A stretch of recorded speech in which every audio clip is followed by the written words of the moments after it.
Sorry, मेरा mic जो था वो थोड़ा सा, उसका वॉल्यूम कम था, इस वजह से आपको कम आवाज आ रही थी। अब आपको वॉइस बिल्कुल क्लियर है तो काइंडली आप मुझे मेंशन कर।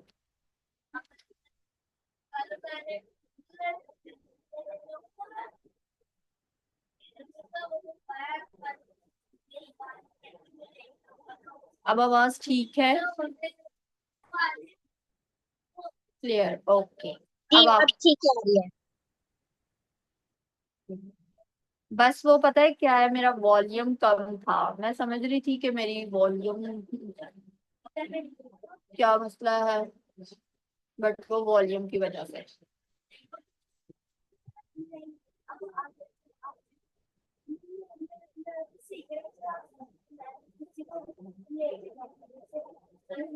अब जी इसके बाद आएगा हमारा। सॉरी, मैं आपसे पूछना चाहती थी एक बात। actually बताइएगा कि क्या कोर्स की आप वीक्स का बता रही थी, इस वीक में ये होगा, इस week में ये होगा, इस तरह है? जी जी, यस। तो ये क्या होता है, कब से स्टार्ट है, क्या है, कोर्स है? डिटेल पहले आप वो तो बताएं, हमको तो थोड़ा समझ ही नहीं आई बिल्कुल भी स्टार्ट हुआ है कितना। ये इसकी जो है ना, वो प्रॉपर एक स्केड्यूल जो है ना, वो ग्रुप में आपके साथ में शेयर कर दिया जाएगा। आप मेरे ग्रुप में शामिल हैं? जी जी, यहाँ पे जिससे मीटिंग है मैं ज्वाइन किया, किस बात से? जी, आपको मैंने एक ग्रुप में ऐड किया है ना। जी जी आया है, मेंटल हेल्थ केयर वाला। जी जी, हाँ बस। उसके अंदर जो है ना, वो आपको जो है वो सारा एक प्रोग्राम का स्केड्यूल आपके साथ में सेट किया जाएगा। वो सारा कुछ आपका होगा, और उसके बाद ये रिकॉर्डिंग भी आपको अवेलेबल है। ओके ओके, प्लीज जो वीडियोस और ये जो है अभी क्या कहते हैं, स्क्रीन पे जो आ रहा है डिस्प्ले, ये भी प्लीज शेयर कीजिएगा स्क्रीन शॉट है उसके।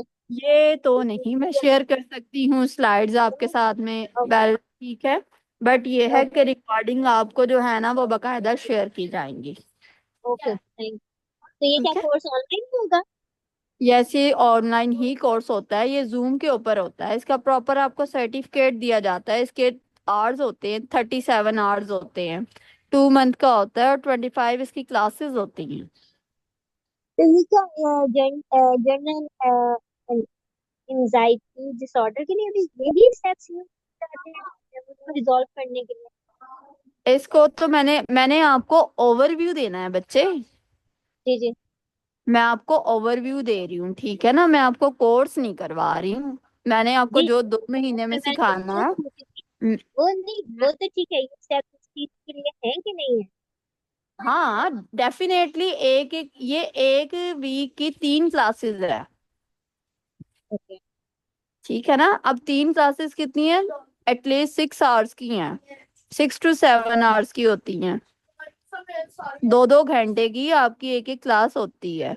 अब दो तो क्या घंटे में आपने हर चीज को डिस्कस करना है डिटेल के साथ में। हम्म, तो क्या आप, टॉपिक्स के बता रही थी डिटेल में? यस, तो वो, इसमें हाँ क्या डेफिनेटली। पर मेरा थोड़ा सा एक क्वेश्चन था, ये क्या आप राइकी जो थेरेपी होती है वो भी करवाएंगी?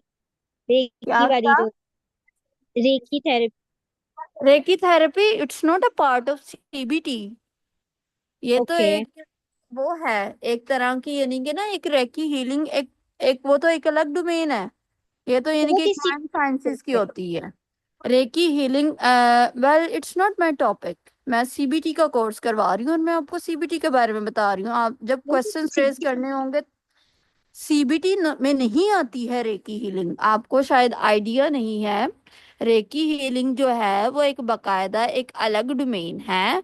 उसमें हम जो है एक इंसान को एक टाइम के ऊपर आप वो सारा हील कर रहे होते हैं। ठीक है, जैसे शायद आपने नाम सुना हो, ये एक होती है। एक तो जैसे हम लोग क्या कहते हैं, बीएनएलपी करते हैं, सेम इसी तरह से एक डिफरेंट डोमेन है एनएलपी की। वो एक कोचिंग होती है, ठीक है। इसी तरह से रेकी हीलिंग भी एक अलग टॉपिक है, it's not a part of CBT. वो उसका बिल्कुल पार्ट नहीं की है। होती है, किस चीज के लिए होती है, थोड़ा सा मुझे गाइड कर देंगे कि वो किस चीज के लिए थेरेपी यूज होती है? वो थेरेपीज भी इस तरह से होती हैं, देखें। ये सीबीटी होती है, आपकी सीबीटी है, आपकी कोग्निशन को बदल देगी, ठीक है। अब जैसे हम लोग हिप्नोटाइज होता है, हिप्नोटाइज में मेरी एक स्टूडेंट ने किया था, तो उसने बताया कि वो एक स्टेट के ऊपर लेके जाते हैं माइंड की, जैसे अल्फा बीटा आपकी स्टेट होती है, इस तरह से वो आपके माइंड की एक स्टेट ले जाते हैं, ओके। ठीक है। उस स्टेट में आपको लेके जाने के बाद उन्होंने आपको कुछ पॉजिटिव एफर्मेशन बतानी होती हैं।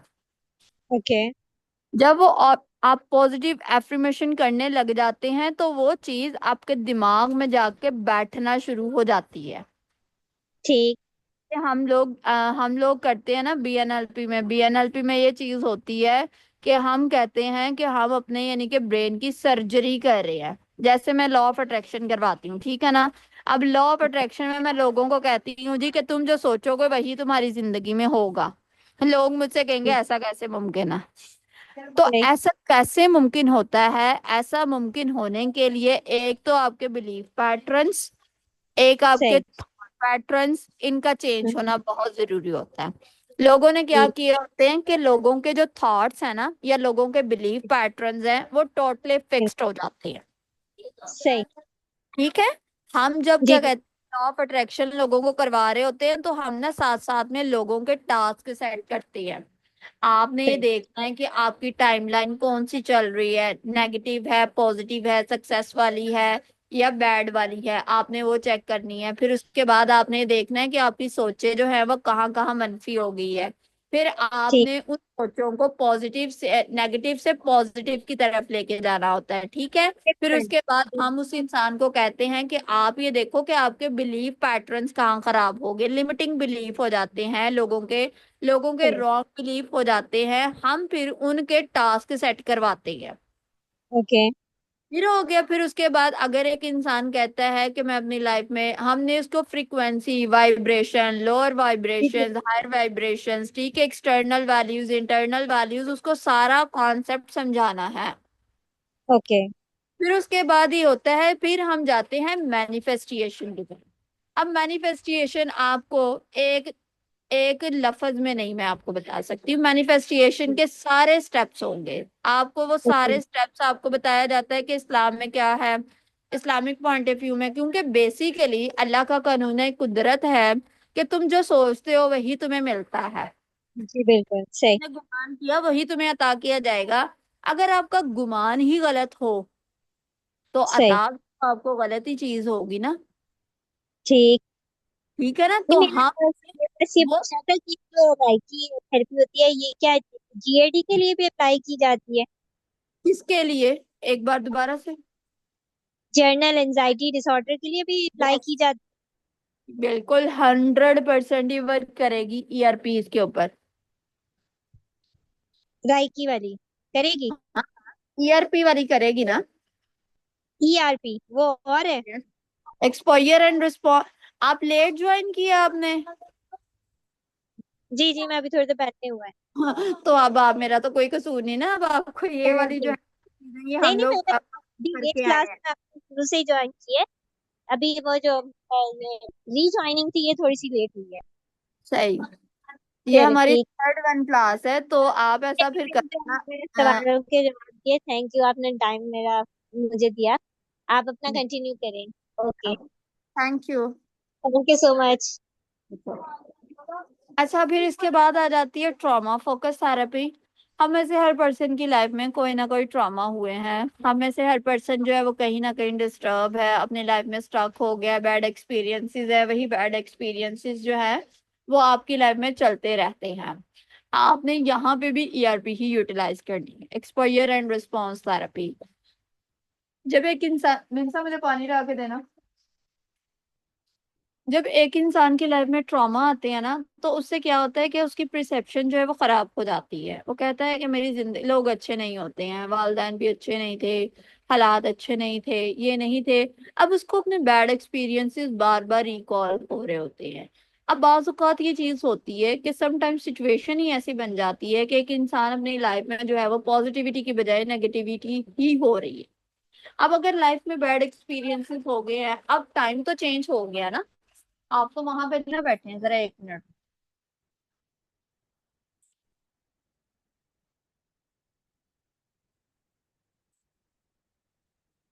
अब यहाँ पे क्या चीज है कि जब एक इंसान की परसेप्शन खराब हुई, उसकी लाइफ के सोचे उसकी खराब होनी शुरू होगी, तो उसमें क्या करेगा कि वो अपने बार बार बैड एक्सपीरियंसेस को रिकॉल करी जाएगा। एक बार दिन में 1000 बार रिकॉल कर रहा होगा, तहाँ पे उसकी थॉट जो है वो इरेशनल है। आपने उसकी थॉट को ईआरपी के जरिए से रैशनलाइज करनी है। अगर कोई इंसान ये कहता है कि मैं अपने बाप को पसंद नहीं करता हूँ क्योंकि मेरे अब्बा जी ने मुझे बचपन में बहुत ज्यादा मारा था, अब आप उसको इमेजिनेशन में उसके चाइल्डहुड के टाइम पीरियड में ले जाएं। जब आपने उसको उसके चाइल्डहुड के टाइम पीरियड में ले जाना है, तब आपने उस इंसान को ये कहना है कि अगर तुम्हारे बाप ने तुम्हें मारा था तो उसके पीछे भी कोई ना कोई वजह तो थी ना, बगैर वजह के तो नहीं ना बाप ने मारा। तो वो आपको कहेगा नहीं जी, उसने बगैर वजह का ही मारा करता होता था, ये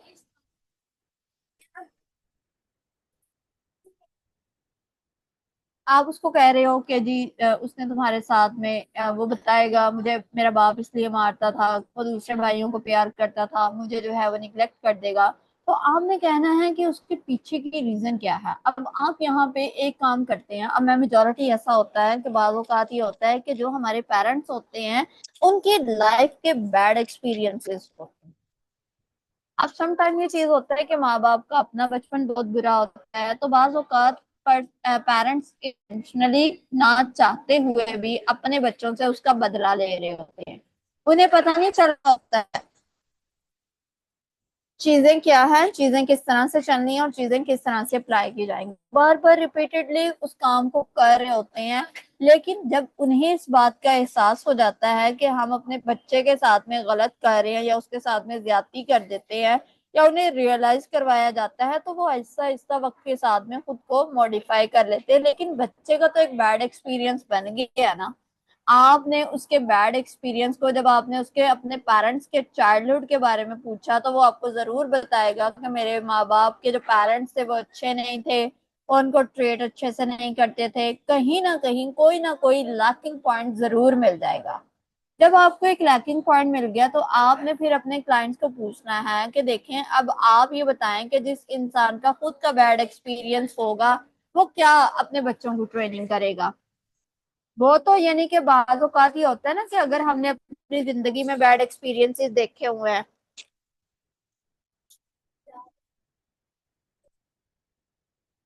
बैड एक्सपीरियंसेस देखे हैं, तो हम उसी को बार बार रिकॉल करते रहते हैं। तो आहिस्ता आहिस्ता आपने उसकी इरेशनल थॉट को रैशनलाइज कर दिया। इसके अलावा उसके जितने भी फर्दर बैड एक्सपीरियंसेस होते हैं। अच्छा, ये मैं आपको बता दूं, इसमें ना खाली ये नहीं होता है कि आप ऐसे ही क्लाइंट का सेशन लेना स्टार्ट कर देते हैं। सेशन लेने का एक प्रॉपर तरीका होता है, ठीक है। आपने उसका फर्स्ट सेशन में कौन सी बात कहनी है, फर्स्ट सेशन में आपने उसकी किस तरह से हिस्ट्री लेनी है, उसके साथ में रैपो को कैसे बिल्डअप करना है, फिर उसके अलावा आपने केस कैसे क्लोज करना है। केस क्लोज करने के बाद आपने सेकंड सेशन तक उसको कौन कौन से उसके टास्क सेट करने होते हैं, वो हर चीज इस कोर्स में आपको बताई जाएगी। और जब भी आप किसी भी थेरेपी को अप्लाई करते हैं, तो थेरेपी को अप्लाई करने के लिए आप उसको डीप ब्रीथिंग एक्सरसाइजेस भी करवाते हैं। एक चीज हमेशा याद रखिएगा, कुछ लोग समझ रहे होते हैं कि लंबे गहरे सांस रिलैक्सेशन टेक्निक्स ये थेरेपी है, ये थेरेपी नहीं है।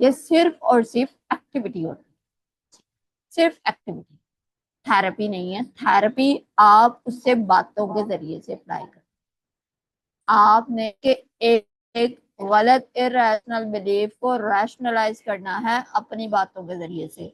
आप बोल बोल के थक जाते हैं। आपका क्लाइंट एक टाइम के ऊपर फर्स्ट सेशन में क्लाइंट नहीं बोल रहा होता है, 70% क्लाइंट बोलता है।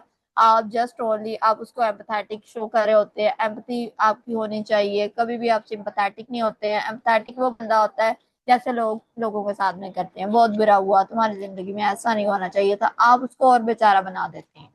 साइकोलॉजिस्ट कभी भी ऐसा नहीं होता। साइकोलॉजिस्ट हमेशा एम्पथेटिक लिसनर होता है। वो इस तरह से होता है कि वो आपको एक कहेगा, जैसे मैं एक इंसान है, वो मुझे अपनी जिंदगी के दुख और तकलीफ बताएगा, मैं उसको ये कहूंगी यस आई कैन अंडरस्टैंड, मैं इस बात को समझती हूँ कि तुम्हारी जिंदगी में बहुत बुरा हुआ, तुम्हारे साथ में बहुत गलत चीजें हुई हैं, लेकिन मैं ये भी जानती हूँ कि अगर तुम्हारे साथ में कुछ बुरा हुआ तो तुमने जिंदगी में आगे भी मूव ऑन करना है।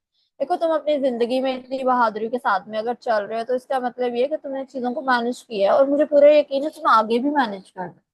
अब ये एक आपने उसको एक बूस्टर दे दिया, आपके अल्फाज बूस्टर का काम कर रहे होते हैं, ठीक है, आप अपने वर्ड्स के जरिए से हीलिंग बनते हो, और एक साइकोलॉजिस्ट को उसके अल्फाज ही शिफा का काम करते हैं। इसीलिए आपको अपने अल्फाज कभी भी जाया नहीं करनी चाहिए।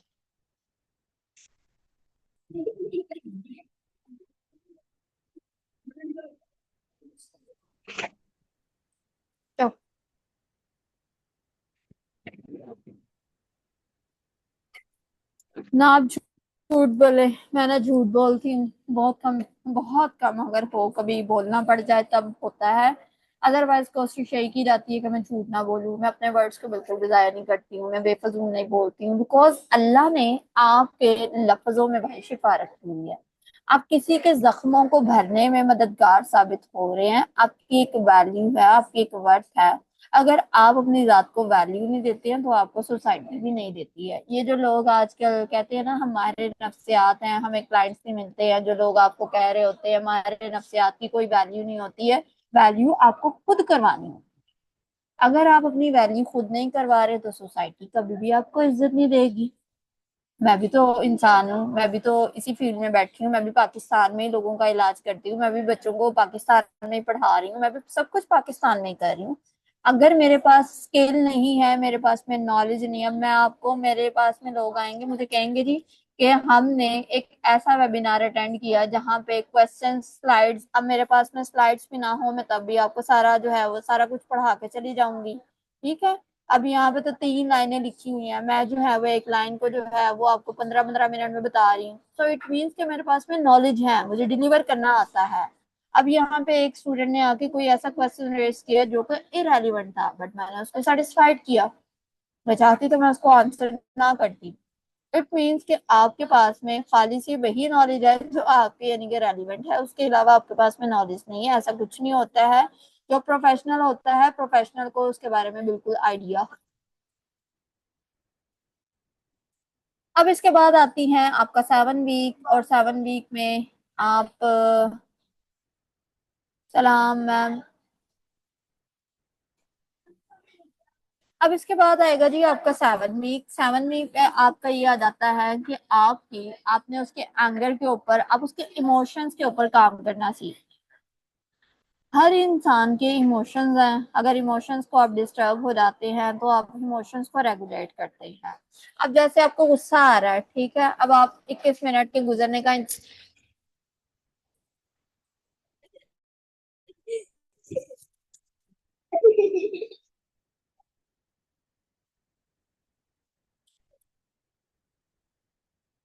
अब आप जो है उसका ये तो नहीं ना करेंगे कि आप 21 मिनट तक का वेट करें कि 21 मिनट के बाद में वो बंदा हील हो जाए और फिर उसके बाद आप उसको ट्रीट करना स्टार्ट करेंगे। या 21 मिनट तक एक बंदा जो है अगर उदासी की हालत में है तो वो 21 मिनट तक वेट करता रहे कि कब मेरी उदासी खत्म हो जाएगी और मैं फिर कब आगे बढ़ूंगा।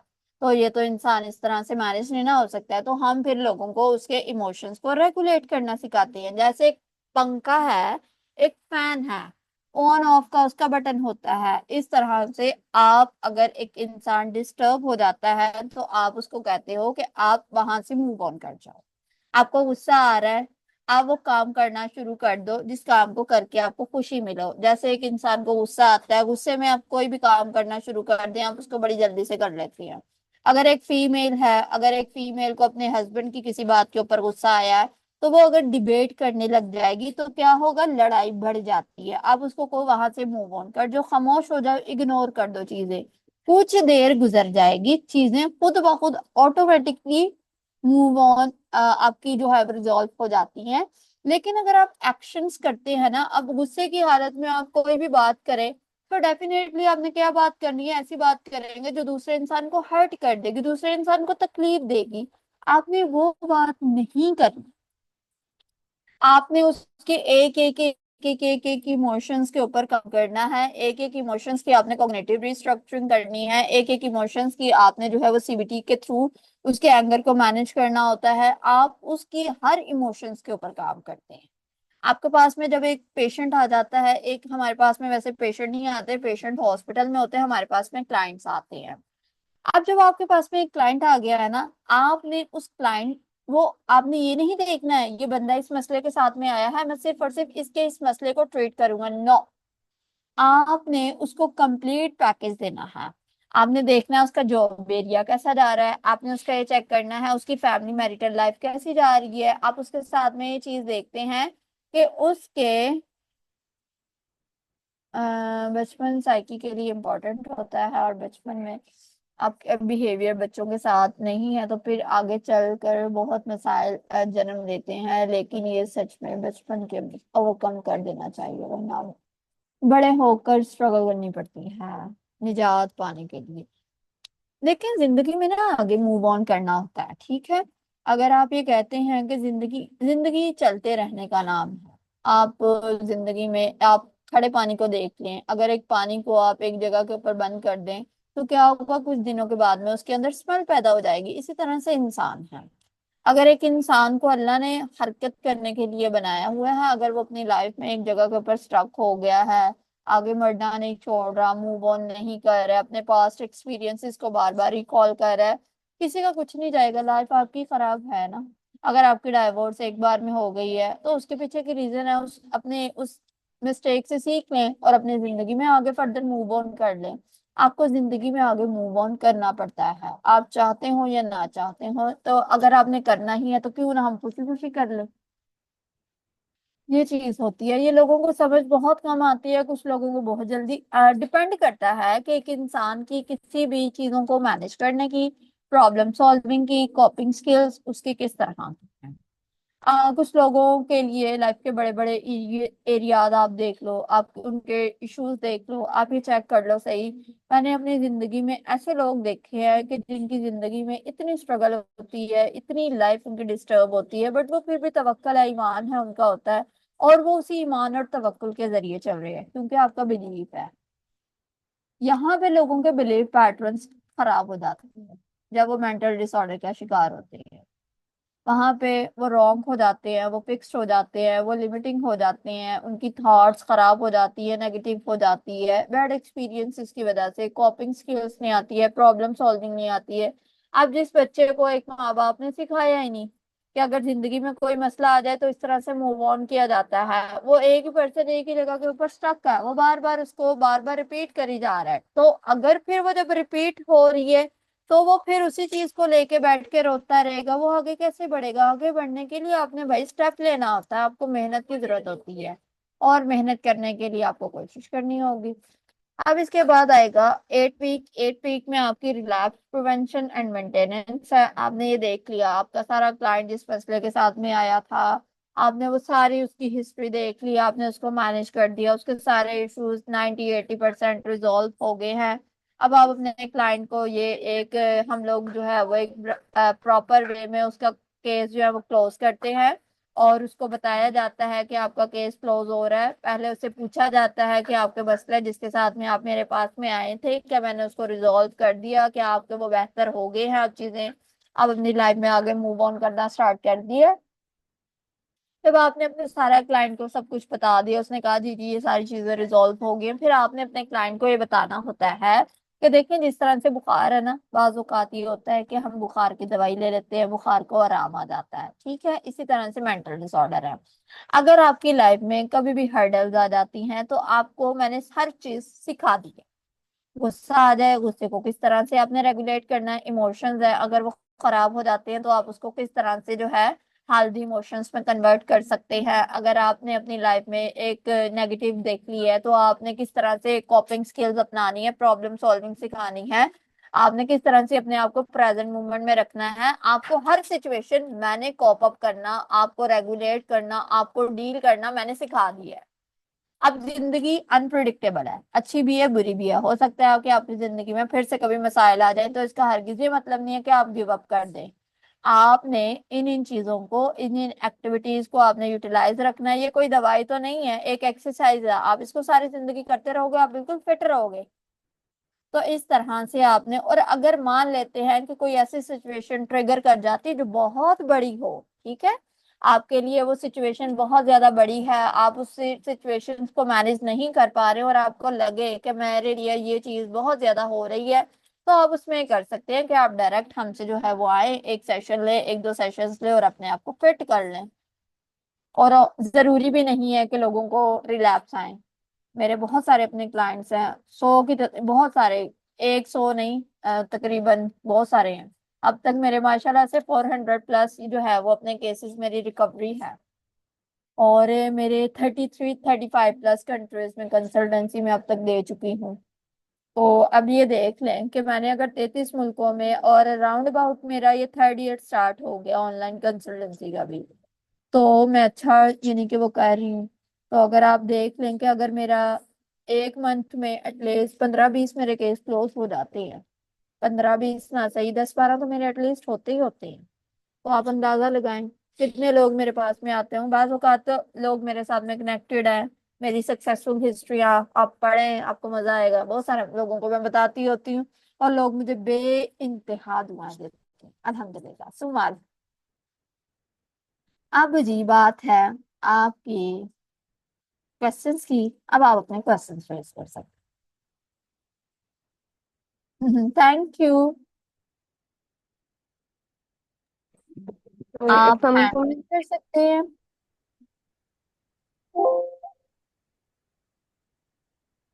अस्सलाम वालेकुम डॉक्टर, मेरा मसला ये है कि मैं ना मैं मेरे साथ नहीं होते मुझे महीने का अटैक आ गया था और मेरी तबीयत बहुत ज्यादा खराब हो गई। नींद कब नहीं की आ रही थी बात मुझे। है? हेलो। जी जी बोलो जी जी आपका। बोलो आपका। तो डॉक्टर, मेरे साथ ये मसला है कि मैं अब ना वॉक करती हूँ, कभी करती हूँ कभी नहीं करती। और मुझे समझ नहीं आता कि मैं अपने बच्चों को याद करती हूँ, रोती रहती हूँ। आजकल कुछ ज्यादा ही रोना आ रहा है मुझे, बैठ के रोती रहती हूँ। फिर कोई जरा सी बात कहती हूँ रोना शुरू कर देती हूँ। ठीक। फिर समझाती है। मैंने अपने आपका मेरी अब क्लाइंट। मैं हेलो।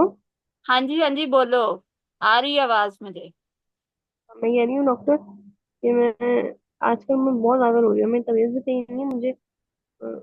मुझे वो हो रहा है, मैं ना अपेंडिक्स। जवेरिया से कहती हूँ कि एक बार डॉक्टर का विजिट रखवा लिया जाए, ताकि आपकी मेडिकेशन को ओवरव्यू हम लोग करवा लें, ताकि पता चल जाए मूड वैसे आपके। वैसे विजिट में नेक्स्ट मंथ है, लेकिन ना हम्म। नेक्स्ट मंथ तो दवाइयाँ तो डॉक्टर ने मुझे सिर्फ 2 टैबलेट दी हैं। हम्म। लेकिन ना मुझे नींद का मसला हो रहा था, तो मैंने फिर वो एक दवाई मैंने कम कर दी, हैवी थी दवाई। 250 mg की दो थी, कौन सी थी, एपीवाल थी, तो मैं वो कम कर दी। एक कर हम्म। दी रात में ना, एक टेबलेट ले ली। आपने खुद से कम की है कि डॉक्टर ने कम की है? मैंने नहीं कम करी, मैंने कम करी। उसके बाद से मैंने ना रोना शुरू कर दिया। मुझे भी याद आते रहते बच्चे, रोने बैठ जाती हूँ। कोई जरा सी बात करती है मैं रोने बैठ जाती हूँ। आपने तो बताया था कि आपने जो है वो करना था, आपने तो स्कूल में जाना था, अप्लाई करना था। वो तो आप मैंने अपनी डॉक्टर, मैंने सीवी बना ली है और सब सीवी कुछ। बनवा ली और है? अब आपने मैंने, मुझे दिखानी थी फिर। ओके, मैं आपको फिर सेंड करती हूँ। ओके। हाँ, आप मुझे सेंड करना, ठीक है। और दूसरी, ओके, हाँ जी। आतिका मेरी क्लाइंट है जी। और आतिका ने अपनी लाइफ में मैम शाहाना वगैरह उन लोगों को आइडिया है, और जो ग्रुप मेंबर्स हैं उन्हें भी आइडिया है। ये बहुत देर से बाइपोलर का शिकार है, और ये हर हर साल इनका बाइपोलर 2 या 3 बार ट्रिगर होता है। इनके ट्रिगर के पीछे बहुत सारी मल्टीपल रीजंस हैं। इसकी एक वर्स स्टोरी कह ले या बैड एक्सपीरियंसेस कह ले, कि इन्होंने अपनी जिंदगी में बहुत सारी स्ट्रगल की हुई है, बहुत सारी स्ट्रगल की, लेकिन आज का माशाल्लाह से बहुत मजबूत है और बहुत हुनरमंद है। आज का माशाल्लाह से बहुत अच्छी है। और जिंदगी में हमेशा जो भी कह लें कि जैसे भी उसने किया अपनी शादी के, 13 साल हो गए हैं उसकी शादी को चल रहे हैं। और 11 साल हो गए ग्यारह हैं। हम्म। 11 से हाँ। तो आज का हम्म। जिंदगी की कह ले एक बुरी कहानी है, और कुछ भी नहीं है हम्म, नसीब के आगे। माशाल्लाह से 2 बेटे हैं, हस्बैंड भी है। देखो। लेकिन जी इनको हमेशा एक, आप कह लें कि इनको फिजिकली हिट किया जाता है और बहुत बुरी तरह से करते हैं।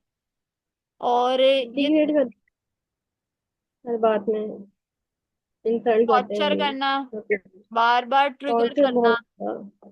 मेंटली तौर पे इस अच्छी भली बंदी को ये बिल्कुल ठीक गई थी, ठीक है। और शादी करके, अच्छा, अब हर लड़की का डिफरेंट सिनेरियो है। कुछ लड़कियां बातूनी होती हैं, कुछ लड़कियां नहीं होती हैं। अगर ये बातूनी नहीं है तो इसमें इसका तो कोई कसूर नहीं ना, चीजों को मैनेज किया जाता है। और कजन के साथ में शादी होने के बाद भी उस बंदे ने इस औरत का वो हाल किया कि कोई, मैं कहती हूँ, सगा भी बंदा नहीं करता है, कोई सौतेला भी नहीं करेगा जो उसके खानदान ने इसके साथ में हाल किया। जब फिट हो जाती है तब ससुराल वाले इसको उठा के ले जाते हैं। और जैसे ही इसकी तबीयत खराब हो जाती है, इसको जो है इसके माँ बाप के घर में अकेले भेज दिया जाता है, इसके बच्चों को खुद अपने पास रख लेते हैं। मैंने इसकी फैमिली को इतनी बार समझाया कि इसको बकायदा एक प्रॉपर वे में भेजें, इस तरह से ना भेजें। आप अपनी बच्ची के साथ में जुल्म करते हैं, लेकिन वो कहते हैं जी कि हम क्या कर सकते हैं, हमने बच्ची को अपने घर में रखना तो नहीं है, हमने अपनी बच्ची को घर बसाना है। भाई, घर बसाने के भी तरीके होते हैं। एक बंदा आपकी बच्ची के सर में मारता है, चीजें उठा के मारेगा, बेल्टों से मारता है, इतना उसके साथ में, मैं कहती हूँ, वर्ष होता है जिसकी कोई इंतहा नहीं है। ठीक है ना। तो जब इतनी सारी सिचुएशन खराब है, माँ बाप को नजर आती है, तो माँ बाप भी चुप कर जाते हैं, क्योंकि ये दो बहनें एक ही घर में गई हुई। तो ये इसकी लाइफ है। अब मैंने इसको कहा है कि आप अपनी लाइफ को मोटिवेट करो, अपनी लाइफ में आगे बढ़ो, अपनी स्किल सेट करो। ये अब जॉब करेगी, अल्लाह ने अगर चाहा तो। अभी असल में मेन चीज होती है कि इंशाल्लाह। इसकी मेडिसिन जो होती है वो सेट नहीं इतनी जल्दी होती है। जब तक बायपोलर में एक प्रॉपर मेडिकेशन का सेट हो जाना बहुत जरूरी है। और जब तक मेडिसिन सेट नहीं होंगी, चीजें जो है अप एंड डाउन में आती रहती। अब जब ये नहीं लो। कर, तो ये चीज है। तो इसीलिए आप कोशिश किया करो कि आप जो है ना, देखो बच्चों की याद आती है तो आप बच्चों को कॉल कर सकती हो ना। तो मैंने अभी बात करी अपने छोटे बेटे हाँ, से, बड़े बात बेटे की से तो थी ना। बात ही नहीं होती है मेरे से। हम्म। अल्हम्दुलिल्लाह अल्हम्दुलिल्लाह। हाँ, तो बस अल्लाह का शुक्र अदा मेरे को करना चाहिए ना। अल्लाह ताला का। मैं भी मैं आपकी वेबिनार अटेंड करना था, मुझे काफी देर से मैं कोशिश कर रही थी। मैं अब अटेंड कर रही हूँ, मीटिंग अटेंड करनी थी मुझे। फिर अभी लाइट आई थी, मैंने फिर फोन से सही, ऐप अच्छा खोला। किया आपने ज्वाइन किया, ठीक है ना। और ये बहुत अच्छी अच्छी पॉजिटिव कोट्स लिखती है, ये बहुत सारे काम करती लेकिन डॉक्टर, मैं सिलाई भी, मेरा हाथ जल गया डॉक्टर, पता है आपको, मेरा हाथ जल गया, बहुत गरम गरम दूध गिर गया, मेरी उंगलियां जल गई पूरे हाथ, है। ओ, अच्छा, सीधा तो हाथ ना। आपने उसके तो फिर ऊपर मैं कुछ सिलाई भी बैंडेज नहीं हो की रही। थी? दवाई वगैरह ली थी बैंडेज आपने? करिए, लगा रही हूँ, आज तो लगाई नहीं है, कल चला है हाँ, सुबह, नाश्ता चलो बना कुछ गई नहीं थी होता, तो। आहिस्ता आहिस्ता है ना, भर जाएगा, परेशान नहीं होना, ध्यान से आप काम किया करो ना। हम्म, बस गुस्सा आ रहा था, गुस्सा आए थे ना तो गुस्से में हम्म। जल्दी जल्दी में दूध पी गया मेरे हाथ से ना, गरम दूध उबलता हुआ। हाँ, परेशान नहीं होते, गुस्सा है, गुस्सा जो है ना वो अच्छी बात तो नहीं है ना, गुस्सा तो आपको, देखो आपको ही तकलीफ हुई ना। हम्म, अभी मैं और डॉक्टर के पास ही गई हूँ। हम्म। डॉक्टर के पास आई थी तो उसमें आने में देर हो गई। अच्छा, सही। चलो, अब मैं अटेंड एक नहीं और कर का पाया। क्वेश्चन है ना, उसका आंसर कर दूं? ओके, ठीक है नो। ठीक है, अब आप सुनो, ठीक है। ओके। अच्छा जी। अब इसके बाद मैमूना जो है ना, मैमूना कह रही हैं कि लड़कों वालों की जहनी अजियत और उनका पता चलाना चाहिए, उनकी मेंटल लेवल क्या, वो किस लेवल के। अच्छा, यहाँ पे ना मैं आपको एक चीज बताऊं। शादी, लोग ना शादी तो कर लेते हैं और शादी पे 25-30 लाख रुपया भी खर्च कर लेते हैं। वो कभी भी उनकी कपल थेरेपी नहीं करवाते हैं। कभी भी आप ये देख रहे हैं, हमारे सोसाइटी में सिस्टम ही नहीं है। हम लोग समझ रहे होते हैं, देखें, अगर हम किसी काउंसलर के पास में चले जाते हैं कि हमारी जो है वो इस जगह के ऊपर हिस्सा होना है, क्या आपकी बच्चों की मेंटालिटी मिलती है, क्या उनकी फैमिली बैकग्राउंड्स, आपके फैमिली बैकग्राउंड्स, आपके रहने सहने का स्टाइल सेम सेम है, आपको हर चीज, ईच एंड एवरीथिंग। मेरा तो ये ख्याल है कि हमें जो है मुआशरे में रहने की बकायदा एक साल देना चाहिए।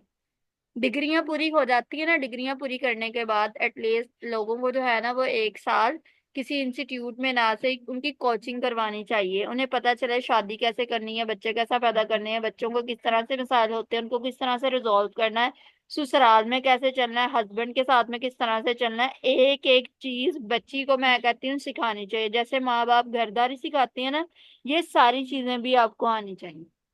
अगर आपको ये सारी चीजें आने लग जाएं तो मैं कहती हूँ यहाँ पे ना सुसाइड हो, ना यहाँ पे इतनी ज्यादा तलाकें होंगी, यहाँ पे हर चीज का रेट कम हो जाएगा। बट ये है कि हम प्रायोरिटी किसको देते हैं।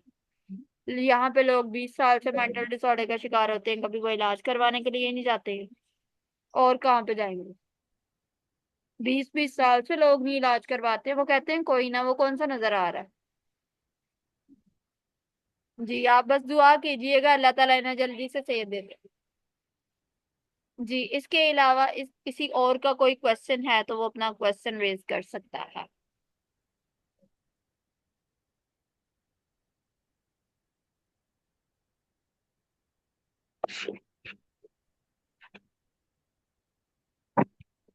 हेलो। जी हेलो जी जी। डॉक्टर, मैं कह रही थी मुझे ना थेरेपी कौन सी करनी है? आजकल मेरी बॉडी में इतना पेन रहने लगा है। और अभी तो मेरा खैर हाथ जला हुआ है, तो मैं अभी सी नहीं थी। तो मैं अपनी डायरी लिख लेती हूँ। मैं आपको और वो इसके आपकी अलावा 16 PMR जो एक्सरसाइज है ना, वो मैं आप उस एक्सरसाइज को करना शुरू कर दो तो आहिस्ता आहिस्ता आपकी जो है ना, वो ये जो पेन वगैरह हो रही है आपकी बॉडी में, ये भी आहिस्ता आहिस्ता खत्म हो जाएगी। ठीक है, कौन सी एक्सरसाइज करनी है डॉक्टर? वो मैं आपको शेयर कर दूंगी आपके नंबर पे। मेरा जवाब नहीं चलिए दिया। सही। ओके ठीक है। ओके, चलें अब चलो। आप मुझे दें इजाजत। ठीक है, और ओके। जिन लोगों ने आज का वेबिनार अटेंड किया है आपको ग्रुप में अपने रिव्यू जरूर शेयर करने हैं। अल्लाह हाफिज। ग्रुप ओपन है। अल्लाह अल्लाह हाफिज। अल्लाह अल्लाह हाफिज। अल्लाह हाफिज। अल्लाह हाफिज।